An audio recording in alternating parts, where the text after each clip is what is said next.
Nesta última semana de 2022, continuamos a fazer a retrospectiva do ano. Hoje olhamos para os processos judiciais que marcaram o país.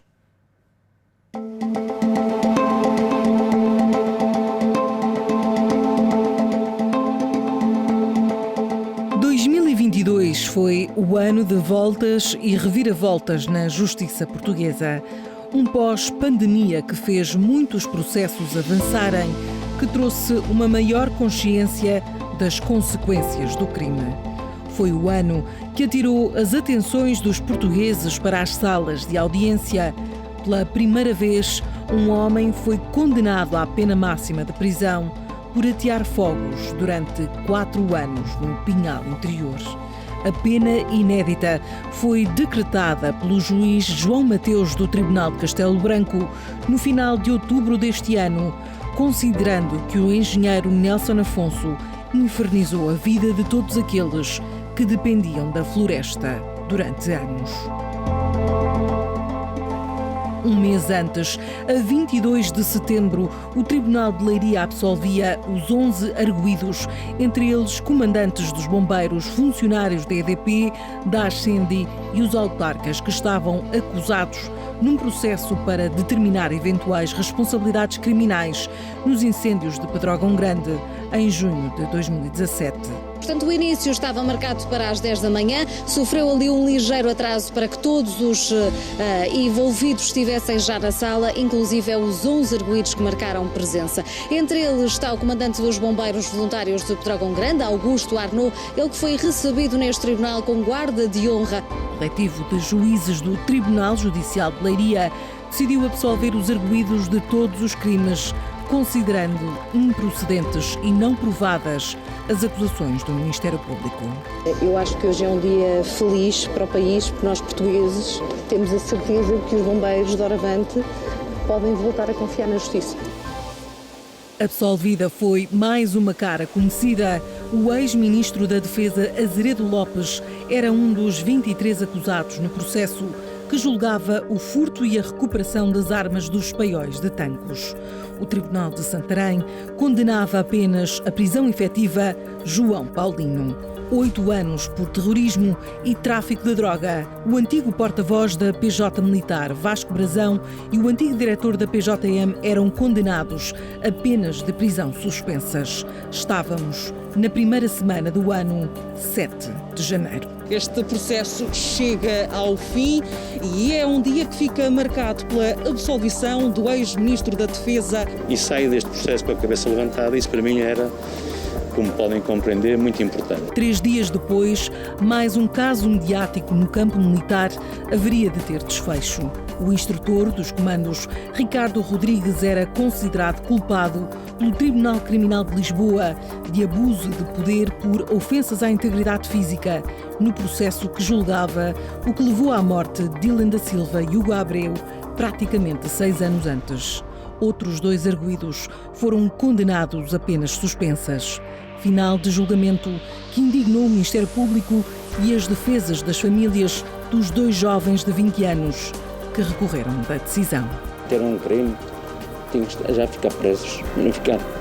Por isso, na sua opinião, não se fez justiça? Nunca se vai fazer, porque o Estado português não faz justiça em Portugal. Mas este foi um início de ano quente. As temperaturas elevadas de África do Sul também aqueciam a justiça portuguesa, que queria que João Rendeiro, o ex-presidente do Banco Privado Português, fosse extraditado para Portugal, de forma a cumprir pena. A 12 de janeiro, o pedido de extradição era finalmente recebido pelas autoridades sul-africanas. Rendeiro aguardava o processo em preventiva, numa das maiores prisões da África do Sul. Não vai passar, não vai ficar na prisão, foi ameaçado pela lei. 4 meses depois, a 13 de maio e poucos dias antes de saber a decisão do Tribunal de Verulam, Rendeiro era encontrado enforcado na cela da prisão. Em março, um outro banqueiro, o ex-presidente do BES, Ricardo Salgado, é condenado a 6 anos de prisão efetiva no julgamento do processo separado da Operação Marquês. O tribunal diz ter ficado provado praticamente todos os factos de que estava acusado.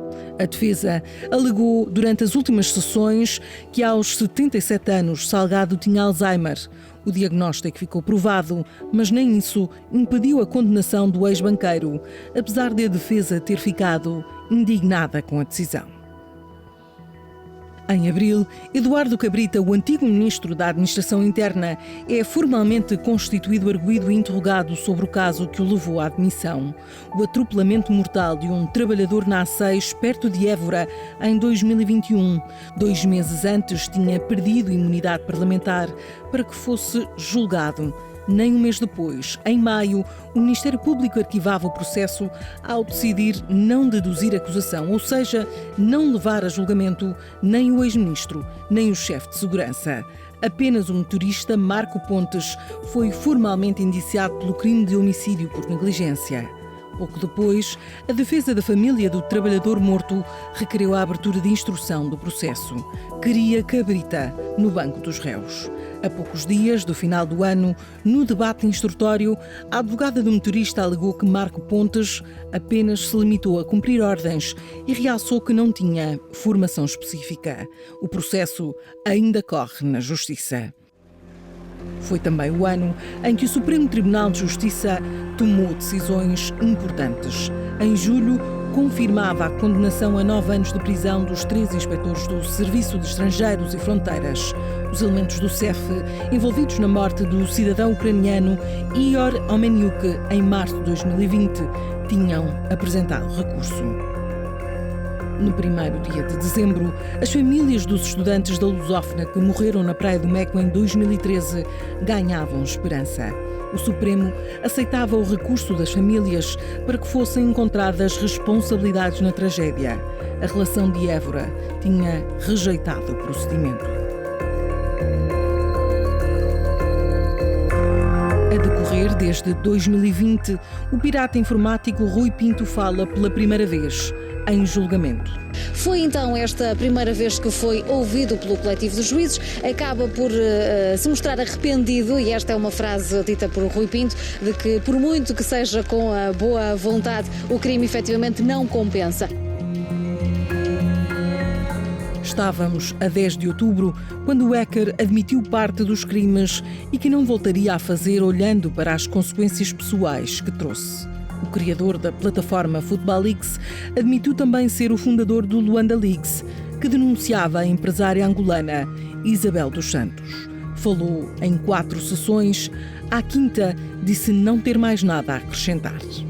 A 23 de setembro, Duarte Lima, que cumpria 6 anos de pena de prisão na Carregueira por burla qualificada no caso PPN, saía em liberdade, mas durou apenas alguns segundos.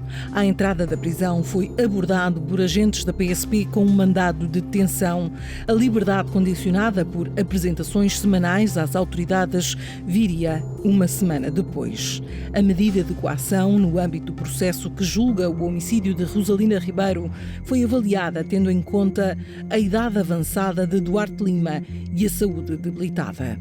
O julgamento viria a estar marcado para o final de novembro, mas voltou a ser adiado depois de a defesa de Duarte Lima pedir o afastamento da juíza.